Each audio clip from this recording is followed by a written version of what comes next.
जनाब, इस बुलंदी से फौरन उतर जाइए। जिंदगी के लिए बेहिसी शर्त है। अब्दुल कदीर साहब, जिंदगी के लिए, वजूलाला साहब, जिंदगी के लिए बेहिसी शर्त है। आप हसास हैं, आप मर जाइए। जिंदगी के लिए बेहिसी शर्त है।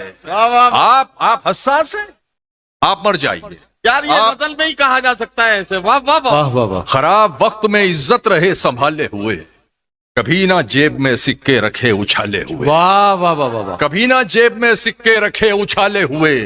डसा गया हूं मैं लेकिन इलाज जानता हूं। डसा गया हूं मैं लेकिन इलाज जानता हूं। ये सांप हैं तो मेरी आस्तीन के पाले हुए। वाह वाह वाह वाह वाह वाह। डसा गया हूं मैं लेकिन इलाज जानता हूं। ये सांप हैं तो मेरी आस्तीन। ये शेर एक बार फिर पढ़िए। ये इमरान भाई के मतलब का है और इन्हें मालूम है कि ये कहाँ पहुंचाना चाहिए।